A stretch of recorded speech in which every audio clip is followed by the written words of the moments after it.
या ऑनलाईन क्लासमध्ये सर्व BA प्रथम वर्षातील सेकंड सेमिस्टरमधील विद्यार्थ्यांचं या ठिकाणी स्वागत करतो.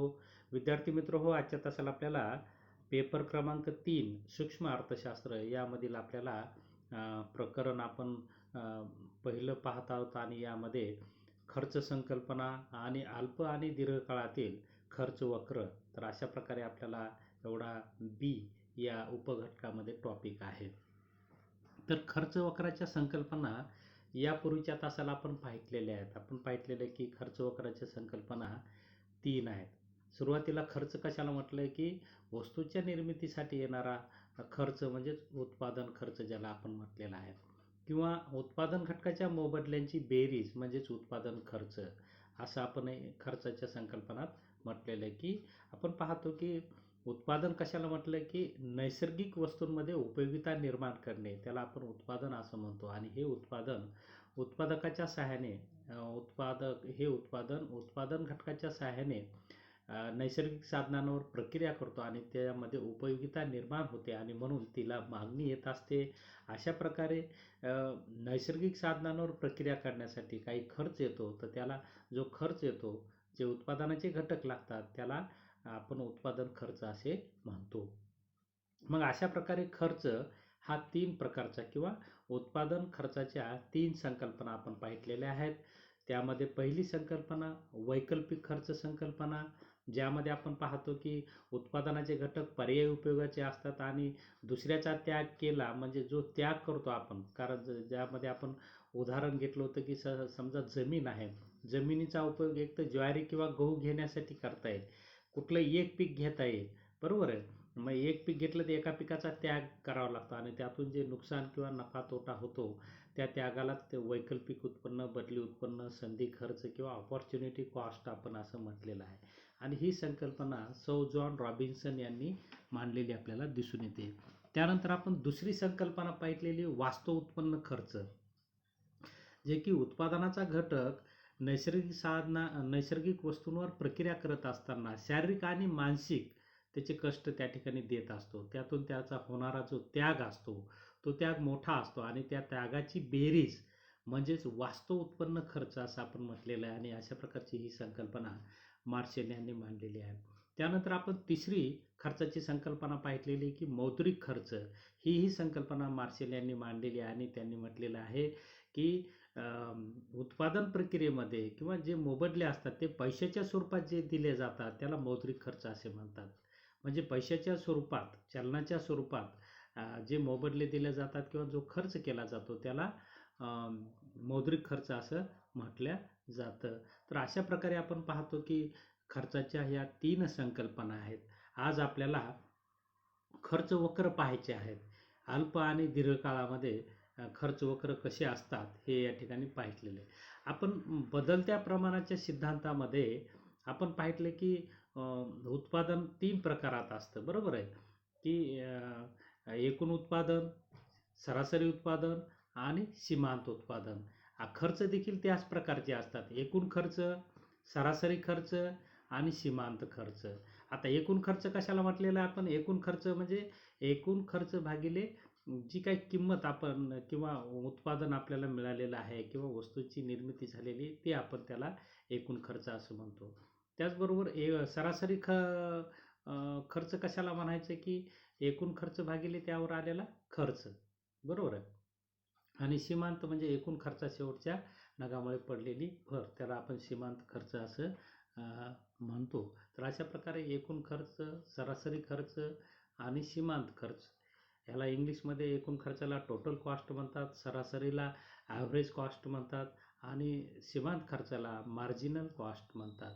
तर अशा प्रकारे उत्पादनावर खर्च उत्पादकाकडून होत असतो.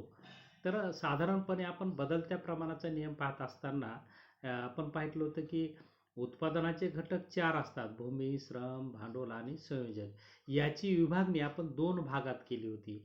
म्हणजे बदलते घटक आणि स्थिर घटक असे 2 भागात आपण विभागणी केली होती.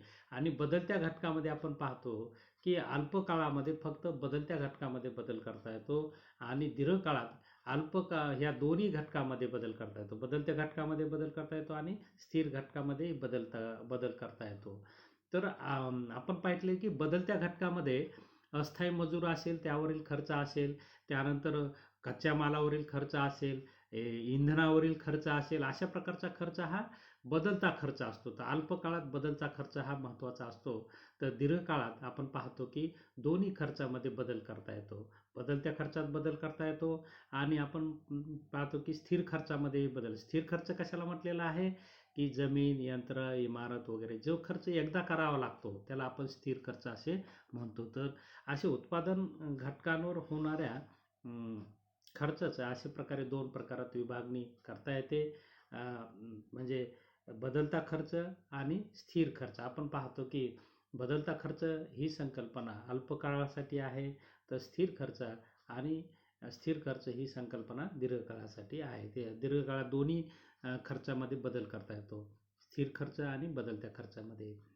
म्हणून आपण पाहतो की उत्पादकाला उत्पादन घेत असताना अल्पकाळामध्ये मर्यादा पडतात. कारण अल्पकाळामध्ये उत्पादनाच्या घटकामध्ये फक्त बदलत्या घटकामध्ये बदल करता येतो, स्थिर घटकामध्ये बदल करता येत नाही. म्हणून पुरवठा वाढवण्यामध्ये त्याच्या मर्यादा येतात. जसं की आपण पाहतो की अल्पकाळात एखाद्या वस्तूची किंमत वाढली की लगेच त्याचं उत्पादन घेणं शक्य होत नाही. परंतु आहे त्या स्थितीमध्ये समजा लेबर आहेत तर त्यांना 8 तासाऐवजी 12 तास काम करून थोड्याफार प्रमाणात वस्तूचा पुरवठा वाढवता येतो. परंतु लगेच नवीन मशीन आणणे, जमीन खरेदी करणे, इमारत उभी करणे हे अल्पकाळात शक्य होत नाही. म्हणून अल्पकाळामध्ये उत्पादन वाढीवर मर्यादा येत असतात.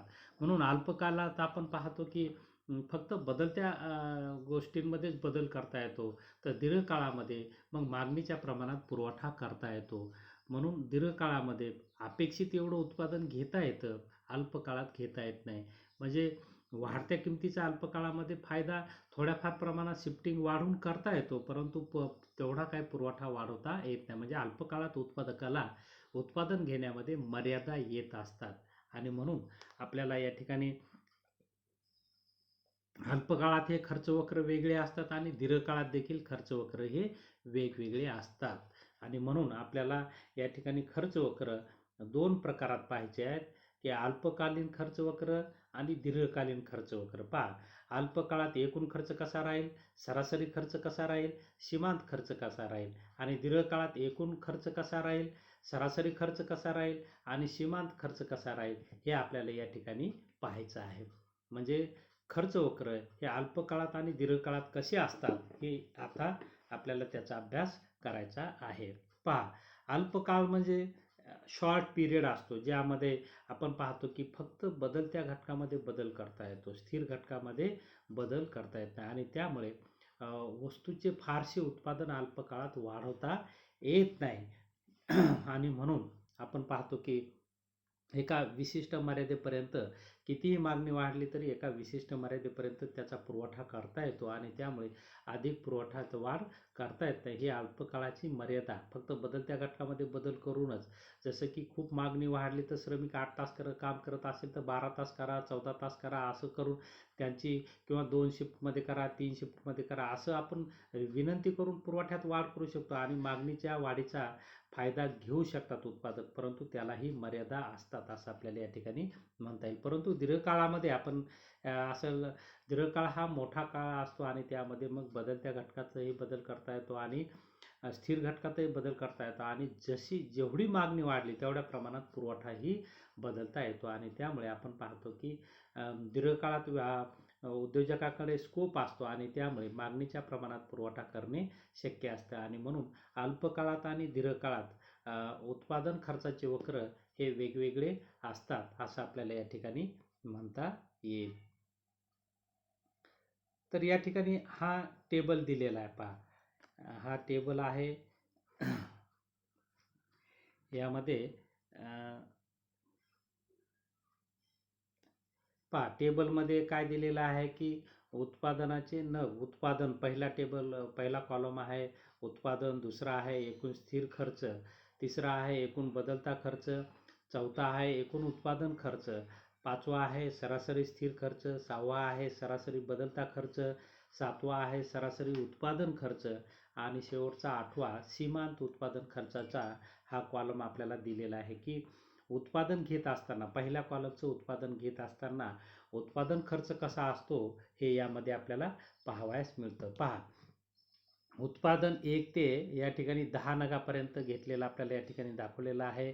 उत्पादन घेत असताना आता हे या ठिकाणी ही अल्पकाळातील स्थिती ह्या टेबलमध्ये दर्शविलेली आहे की अल्पकाळामध्ये फक्त बदलत्या घटकामध्ये बदल करून या ठिकाणी उत्पादन घेतलं असता जे स्थिर घटक आहेत ते स्थिर ठेवले असता. पहा, दुसरा कॉलम हा स्थिर घटकाचा आहे की त्यावरील खर्च हा स्थिर होतो. म्हणजे एकदा खर्च केला की पुन्हा गरज नाही, एकदा इमारत बांधली की तो खर्च स्थिर राहतो, जमीन खरेदी केली की तो खर्च स्थिर राहतो. म्हणून दुसरा कॉलम जो आहे तो स्थिर दाखवलेला आहे. पहा, 10 रुपये या ठिकाणी खर्च दाखवलेला आहे. तर तिसरा कॉलम आहे बदलता खर्च. बदलता खर्च म्हणजे आपल्याला या ठिकाणी पाहायला मिळतं की बदलत्या खर्च आणि उत्पादन याचं प्रमाण जेव्हा आपण काढतो तेव्हा हा कॉलम आपल्याला मिळतो. त्यानंतर एकूण उत्पादन खर्च. एकूण उत्पादन खर्च म्हणजे स्थिर खर्च आणि बदलता खर्च याची मिळून बेरीज होत असते. एकूण उत्पादन खर्च म्हणजे स्थिर खर्च आणि बदलता खर्च याची बेरीज होत असते. त्यानंतर सरासरी खर्च, सरासरी स्थिर खर्च. आपण पाहतो की एकूण स्थिर खर्चाला उत्पादनाने भागितलं तर आपल्याला सरासरी स्थिर खर्च मिळतो. त्यानंतर सरासरी बदलता खर्च. सरासरी बदलता खर्च, एकूण बदलत्या खर्चाला एकूण उत्पादन संख्येने भागितले असता आपल्याला सरासरी बदलता खर्च मिळतो. आणि त्यानंतर सरासरी उत्पादन खर्च, एकूण खर्चाला उत्पादन नगाने भागितलं तर आपल्याला सरासरी उत्पादन खर्च या ठिकाणी मिळतो. त्यानंतर सीमांत उत्पादन खर्च म्हणजे एकूण खर्चात पडलेली निव्वळ भर, ते आपल्याला सीमांत उत्पादन खर्च असं म्हणता येईल. तर अशा प्रकारे सीमांत उत्पादन खर्च असे वेगवेगळे प्रकार या ठिकाणी आपल्याला पाहायला मिळतात. पहा, आता एकूण खर्च कसा असतो, स्थिर असतो. म्हणून एकूण खर्च वक्राचा आता दुसरा कॉलम आपण पाहूया की उत्पादनात जसजशी वाढ होईल तसतसं एकूण खर्च मात्र स्थिर असतो, कारण तो अल्पकाळात त्याच्यामध्ये बदल होत नाही. म्हणून एकूण खर्च वक्र कसा असेल, OX अक्षाला समांतर असेल. पहा, आकृतीचं जर आपण ऑब्झर्वेशन केलं तर OX अक्षावर या ठिकाणी OX अक्षाला तो वक्र असा समांतर असेल असं आपल्याला या ठिकाणी दिसून येईल. इकडे OX अक्षावर या ठिकाणी न घेतलेले असतील आणि Y अक्षावर खर्च घेतला तर आपल्याला हा वक्र OX अक्षाशी समांतर असलेला आपल्याला दिसून येईल. त्यानंतर एकूण बदलता खर्च वक्र कसा असेल, एकूण बदलता खर्च पहा कसा झालेला आहे, 2, 3.80, 5.30. त्यानंतर हा कसा झालेला आहे, वाढत गेलेला आहे. तर हा वक्र कसा असेल, आता धनात्मक असेल, पुरवठा वक्रासारखा. म्हणजे बदलत्या खर्चाबरोबर बदलत्या उत्पादनाबरोबर या ठिकाणी खर्च देखील बदलत असतो, बदलता खर्च देखील बदलत असतो. म्हणजे उत्पादनात वाढ झाली तर बदलता खर्चात वाढ होते, उत्पादनात घट झाली तर बदलता खर्चात घट होते. पहा, 2 वरून हळूहळू वाढ होऊन या ठिकाणी तो 30 पर्यंत गेलेला आपल्याला टेबलमध्ये दिसून येतो. त्यानंतर एकूण उत्पादन खर्च देखील तसाच आहे. तो एकूण उत्पादन खर्च जसजसं उत्पादन वाढेल तसतसं त्याच्यात वाढ होते आणि घटलं तर घट होते. पहा, 10 या ठिकाणी एकूण उत्पादन 12 वरून ते 40 पर्यंत गेलेलं आपल्याला या ठिकाणी दिसून येतं. म्हणून एकूण उत्पादन वक्र कसा असेल, पुरवठा वक्राप्रमाणे खालून वर जाणारा, बदलत्या वक्रासारखा. आलं लक्षात? एकूण उत्पादन खर्चाचा वक्र कसा असेल, पुरवठा वक्रासारखा खालून वर जाणारा, ऊर्ध्वगामी असेल. आलं लक्षात? त्यानंतर पहा, सरासरी स्थिर खर्चाचा वक्र कसा असेल. सरासरी स्थिर खर्च पहा कसा आहे, सुरुवातीला 10, 5, 3, 2, 1, 1 हा घटता आहे. सरासरी स्थिर खर्च हा घटता आहे, म्हणून याचा वक्र मागणीच्या वक्रासारखा असा ऋण आकाराचा असेल. आलं लक्षात? त्यानंतर आपण पाहतो की सरासरी बदलता खर्च या ठिकाणी कसा आहे. पहा, 2, 1.90, 1.80, 1.60, 1.50, 1.60, 1.80, 2.10, 2.60, 3. म्हणजे सुरुवातीला घटता आहे, नंतर तो स्थिर झाला आणि नंतर पुन्हा वाढलेला आहे. म्हणजे असं U आकाराचा त्याचा वक्र तयार होईल. पहा, सरासरी या ठिकाणी हा बदलता खर्चाचा वक्र कसा असेल, U आकाराचा असेल. सरासरी बदलता खर्चाचा वक्र U आकाराचा असेल. U आकाराचा कशामुळे असेल, सुरुवातीला घटता खर्च आहे, नंतर स्थिर झाला आणि नंतर पुन्हा वाढलेला आहे. म्हणजे वरून खाली अर्धा आपल्याला असं दिसून येईल की अर्धा मागणीचा वक्र आहे, पुन्हा त्या ठिकाणी नंतर पुरवठ्याचा वक्र तयार होतो, पुन्हा खालून वर येतो. अशा प्रकारे यू आकाराचा असलेला दिसून येतो. त्यानंतर सरासरी उत्पादन खर्चाचा पाहूया. सरासरी उत्पादन खर्च एकूण ज्याला आपण म्हणूया एकूण सरासरी उत्पादन खर्च कसा आहे. सुरुवातीला 12 आहे, नंतर 6.90 आहे, 5.10 आहे, 4.10 आहे, 3.50 आहे, 3.20 आहे, 3.20 आहे, 3.40 आहे, 3.70 झाला. त्यानंतर 4 हा देखील कसा आहे. सरासरी उत्पादन खर्च वक्र सुरुवातीला कमी कमी होत गेला, नंतर तो स्थिर झाला आणि नंतर पुन्हा तो वाढलेला आहे. म्हणून सरासरी उत्पादन खर्चाचा वक्र कसा असेल, यू आकाराचा असेल. आलं का लक्षात. सरासरी उत्पादन खर्चाचा अल्पकाळामध्ये वक्र कसा असतो, यू आकाराचा असतो. त्यानंतर सीमांत उत्पादन खर्च पाहूया. सीमांत उत्पादन खर्च पहा. 1.80, 1.50, 1.10, 1.10, 2.10, 3.20, 4.40, 6.10, 6.70 असा आपल्याला सीमांत उत्पादन खर्च दिसून येतो, की जो की आपल्याला पहा सुरुवातीला घटता आहे, नंतर स्थिर झाला आणि नंतर पुन्हा वाढलेला. हा देखील यू आकाराचा असेल. म्हणजे अर्थव्यवस्थेमध्ये अल्पकाळात सरासरी खर्च वक्र आणि सीमांत खर्च वक्र हे यू आकाराचे असतात. मात्र एकूण खर्च वक्र कसा असतो, पुरवठा वक्राप्रमाणे खालून वर जाणारे ऊर्ध्वगामी असतात. आलं लक्षात. म्हणजे एवढा भाग तुमच्या लक्षात आला असेल की अल्पकाळामध्ये उत्पादनाचे काही म्हणजे स्थिर घटक स्थिर ठेवून बदलत्या घटकांनुसार उत्पादन जर घेतलं तर उत्पादनात जसजशी वाढ होईल तसतसं एकूण खर्चात वाढ होते. म्हणून एकूण खर्चाचा वक्र खालून वर गेलेला आपल्याला या ठिकाणी दिसून येतो. परंतु सरासरी खर्चाचा वक्र आणि सीमांत खर्चाचे वक्र हे यू आकाराचे असतात. आलं लक्षात. कारण यू आकाराचे का असतात, सुरुवातीला उत्पादन खर्च कमी असतो, नंतर तो स्थिर होतो आणि नंतर तो वाढतो. कारण जसजशी मशीन जुनी होईल तसतसं त्यावरील खर्च वाढतो आणि शेवटी आपण पाहतो की खर्च वक्र वरच्या दिशेने सरकतो. म्हणजे अर्धा खर्च वक्र मागणी वक्रासारखा असेल आणि अर्धा खर्च वक्र हा कसा असेल, पुरवठा वक्राप्रमाणे असेल. तर अशा प्रकारे अर्थव्यवस्थेमध्ये खर्च वक्र असलेले आपल्याला दिसून येतात. खर्च वक्र कसे असतात, सरासरी खर्च वक्र आणि सीमांत खर्च वक्र हे यू आकाराचे असतात. तर एकूण खर्च वक्र हा पुरवठा वक्राप्रमाणे खालून वर जाणारे ऊर्ध्वगामी असतात. पहा आता इकडे या ठिकाणी एकूण स्थिर खर्च वक्राचं विश्लेषण दिलेलं आहे. ते स्थिर खर्चाचं वक्र आपण म्हटलं की तो कसा असतो, वैयक्तिक अक्षाशी समांतर असतो. कारण खर्च हा स्थिर असतं. वैयक्तिक अक्षावर उत्पादन घेतले तर वैयक्तिक अक्षावर खर्च घेतलेला आहे. हा खर्च स्थिर झालेला म्हणजे एकदाच करावा लागतो, त्यामुळे त्याचा वक्र वैयक्तिक अक्षाशी समांतर असतो. त्यानंतर सरासरी स्थिर खर्चाचा वक्र हे आपण यापूर्वी सांगितले, तो मागणी वक्राप्रमाणे असा ऋण आकाराचा असतो. जसजशी उत्पादनात वाढ होईल तसतसं सरासरी या ठिकाणी सरासरी स्थिर खर्च वक्र हा कमी कमी होत जाईल. स्थिर खर्च हा कमी कमी. त्यानंतर एकूण बदलता खर्चाचं वक्र आपण म्हटलं होतं की पुरवठा वक्राप्रमाणे असतो. पहा हा पुरवठा वक्राप्रमाणे असलेला आपल्याला या ठिकाणी दिसून येतो. वैयक्तिक अक्षावर उत्पादन आहे तो वय अक्षावर खर्च घेतलेला आहे. जसजसं उत्पादनात वाढ होते तसतसं खर्चात वाढ होते. म्हणून तो पुरवठा वक्राप्रमाणे खालून वर जाणारा एकूण खर्च वक्राचा आकार असलेला आपल्याला दिसून येतो. अशाच प्रमाणे बदलता खर्चाचाही वक्राचा आकार असतो. त्यानंतर पहा सरासरी बदलता खर्च या ठिकाणी दिलेला आहे. पहा त्याचा वक्राचा आकार कसा असतो, सरासरी बदलता खर्च वक्राचा आकार असा यू आकाराचा असतो. सुरुवातीला घटता, नंतर स्थिर होतो आणि नंतर तो वाढलेला आपल्याला दिसून येतो. त्यानंतर मग असाच आकार आपल्याला सीमांत खर्च वक्राचाही दिसून येतो. अल्पकाळामध्ये सरासरी उत्पादन खर्चाचे वक्र आणि सीमांत उत्पादन खर्चाचे वक्र असे यू आकारासारखे असतात.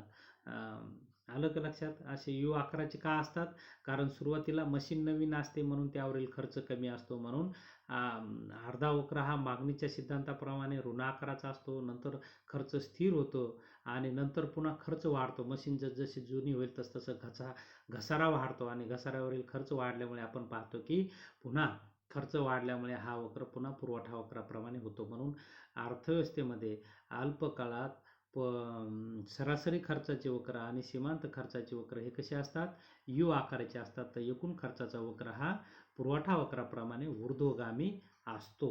आलं लक्षात. आता हे अल्पकालीन खर्च वक्र झालं. तर आता दीर्घकालीन खर्च वक्र आपल्याला या ठिकाणी पाहायचे आहे. दीर्घकालीन सरासरी खर्च आणि दीर्घकालीन सीमांत खर्च वक्र या ठिकाणी आपल्याला दोन्ही पाहायचे आहेत. आपण पाहिलं की अल्पकाळात हे दोन्ही खर्च वक्र कसे असतात, यू आकाराचे असतात, परंतु हे निमुळते असतात, व्ही आकारासारखे तयार होतात. परंतु दीर्घकाळात यू आकारा असे फ्लॅट असतात, बशीसारखे जसं आपण म्हणूया. त्यांचा जो स्थिरचा आकार असतो तो जास्त असतो आणि म्हणून ते फ्लॅट असलेले आपल्याला दिसून येतात. पहा या ठिकाणी ही आकृती दर्शवलेली की हे जे छोटे छोटे वक्र आहेत, अल्पकालीन सरासरी खर्च वक्र छोटे छोटे आहेत, ते अल्पकालीन आहेत आणि एकच खालून त्याला जोडणारा आहे R1 R2 R3 जो तो दीर्घकालीन सरासरी खर्च वक्र आहे. पहा म्हणजे अनेक अल्पकालीन सरासरी खर्च वक्राची बेरीज म्हणजे दीर्घकालीन खर्च वक्र असतात. या आकृतीमध्ये तुम्हाला दिसून येईल की अशा प्रकारे ही आकृती आहे. हे जे 1 2 3 4 जे वक्र दिसालेत ना छोटे छोटे यू आकाराचे, ते अल्पकालीन सरासरी खर्च वक्र आहेत. आणि या अल्पकालीन सरासरी खर्च वक्राला जोडणारे खालून एक रेषा जर काढली तर आपल्याला दीर्घकालीन सरासरी खर्चाचा वक्र मिळतो. तर अशा प्रकारे दीर्घकालीन सरासरी खर्चाचे वक्र देखील यू आकाराचे असतात, परंतु थोडे फ्लॅट असतात, असे पसरट स्वरूपाचे असतात. तर आपला अल्पकालीन वक्र कसे असतात, यू आकाराचेच असतात पण निमुळते असतात, पहा चंद्राच्या आकारासारखे. परंतु दीर्घकालीन सरासरी खर्च वक्र कसा असतो, एकदम फ्लॅट असतो. असेच हीच आकृती आपल्याला सरासरी उत्पादन खर्च सरासरी सीमांत खर्च वक्राला देखील काढता येते. अशा प्रकारे अल्पकालीन सीमांत खर्चाचे वक्र आपण त्याची काढले, 4 वक्र काढले आणि त्यांना जोडणाऱ्या जर अशा रेषा काढल्या तर आपल्याला दीर्घकालीन सीमांत खर्च वक्र देखील मिळतो. म्हणजे दीर्घकालीन सरासरी खर्च वक्र आणि दीर्घकालीन सीमांत खर्च वक्र हे यू आकाराचे असतात पण पसरट असतात. हा खालून जो वक्र गेलेला आहे ना, R1 R2 R3 ला जोडणारा रेषा जोडून या ठिकाणी दीर्घकालीन सरासरी खर्च वक्र आकृतीत मिळतो. तसंच दीर्घकालीन सीमांत खर्च वक्र देखील असतात. तर याच्यामध्ये अल्पकाळात आणि दीर्घकाळात एकच फरक असतो. दोन्ही काळामध्ये सरासरी खर्च वक्र आणि सीमांत खर्च वक्र हे यू आकाराचे असतात, परंतु अल्पकाळात हे थोडे निमुळते असतात आणि दीर्घकाळात हे पसरट असतात. हा थोडाफार प्रमाणात भेद त्यांचा असलेला आपल्याला या ठिकाणी दिसून येतो.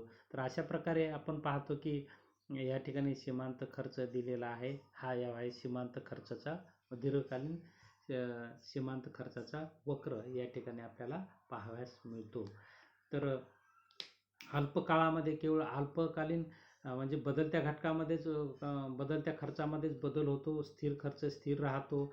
दीर्घकाळात दोन्ही खर्चामध्ये बदल करता येतो, बदलत्या खर्च आणि स्थिर खर्चामध्ये बदल करून अशा प्रकारे दीर्घकालीन सीमांत खर्च वक्र आपल्याला यू आकाराचाच पण थोडा फ्लॅट असलेला पसरट असलेला आपल्याला दिसून येतो. याच्या छोटे छोटे अल्पकालीन सीमांत खर्च वक्र काढले तर त्यांना जोडणारी रेषा काढली तर आपल्याला दीर्घकालीन खर्च वक्र मिळतात. अशा प्रकारे अल्पकाळ आणि दीर्घकाळामध्ये अर्थव्यवस्थेत खर्च वक्र असतात. कसे असतात, सरासरी खर्च वक्र आणि सीमांत खर्च वक्र हे यू आकाराचे असतात.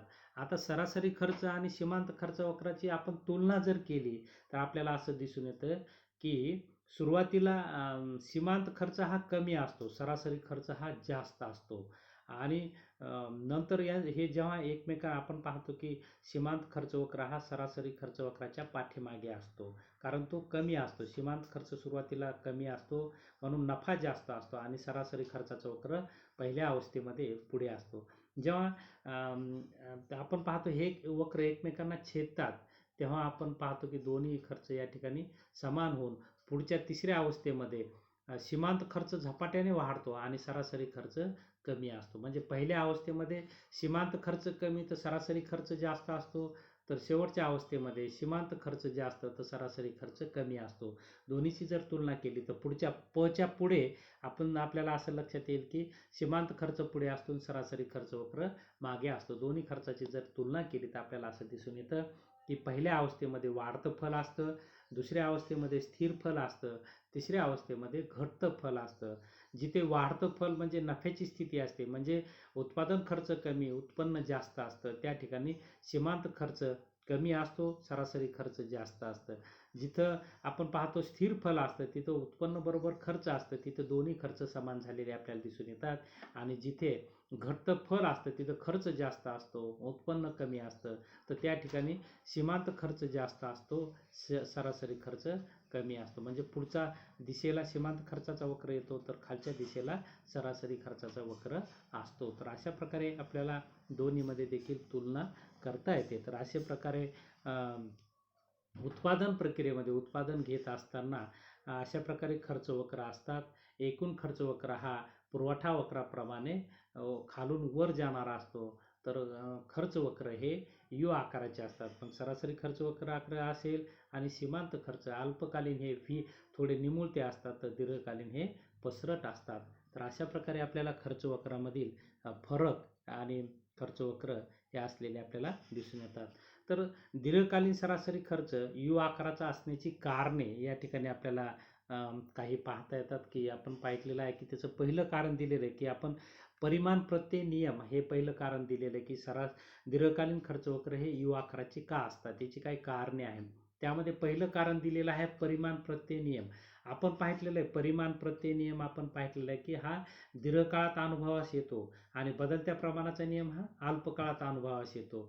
तर परिमाण प्रत्यय नियम मध्ये आपण पाहिलं की दीर्घकाळात दोन्ही घटकामध्ये बदल करता येतो, अल्पकालीन आणि दीर्घकालीन घटकामध्ये बदल करता येत असल्यामुळे आपण पाहतो की या ठिकाणी अशा प्रकारचा अनुभव येतो. आणि त्यामध्ये 3 अवस्था आपण पाहिल्या.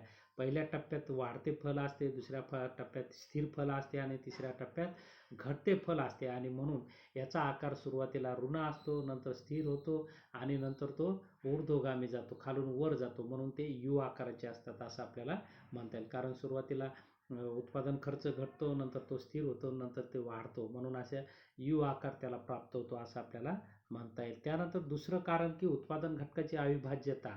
उत्पादन घटकाचे विभाजन करता येत नाही आणि त्यामुळे त्यांच्यावरील खर्च नंतर सुरुवातीला कमी येतो, नंतर वाढत जातो आणि त्यामुळे उत्पादन खर्च वक्र हे यू आकाराचे असतात. त्यानंतर चेंबरलिन यांनी एक कारण दिलेले आहे. चेंबरलिन यांच्या मते उत्पादन खर्चास यू आकार प्राप्त होण्याचे मुख्य कारण म्हणजे व्यवस्थापन पद्धती. हळूहळू आपण पाहतो की जसजसं उत्पादन वाढतं तसतसं सुरुवातीला व्यवस्थापन पद्धती ॲक्टिव्ह असते, म्हणून उत्पादन खर्च कमी असतो. नंतर ही व्यवस्थापन जसजसं यांच्यावरील व्याप वाढेल तसतसं ही आपण पाहतो की यांचं कंट्रोलमधून कंट्रोल जातं आणि हळूहळू मग कंट्रोल गेल्याच्या नंतर आपण पाहतो की उत्पादन खर्च वाढतो आणि त्यामुळे वक्राला आकार यू आकाराचा प्राप्त होतो असं चेंबरलिन म्हणतात. त्यानंतर संयोजकाचा मर्यादित पुरवठा. आपण पाहतो की संयोजकाची संख्या ही कमी असते आणि मग आपण पाहतो की संयोजकाचा जसजसा व्याप वाढेल तसतसं मग निर्णय चुकतात आणि निर्णय चुकले की खर्च वाढतो. सुरुवातीला निर्णय बरोबर येतात कारण व्याप कमी असतो म्हणून उत्पादन खर्च कमी, आणि नंतर निर्णय चुकतात म्हणून खर्च वाढतो, म्हणून यू आकार प्राप्त होतो असं या ठिकाणी म्हणता येईल. त्यानंतर सर्वच खर्च हे बदलणारे असतात आणि त्यामुळे यू आकार प्राप्त होतो. अशा प्रकारे आपल्याला या ठिकाणी अर्थव्यवस्थेमध्ये उत्पादन खर्चाचे वक्र कसे असतात हे या ठिकाणी आपण पाहिलेलं आहे. की एकूण खर्चाचा वक्र हा धनात्मक आकाराचा असतो, तर सरासरी खर्च वक्र आणि सीमांत खर्च वक्र हे यू आकाराचे असतात. अल्पकाळामध्ये हे निमुळते असतात, तर दीर्घकाळामध्ये हे फ्लॅट असतात, पसरट असतात असं आपल्याला म्हणता येईल. तर ते यू आकाराचे का असतात ही 5 कारणे आपण त्याची पाहिलेली आहेत. तर या ठिकाणी थांबूया.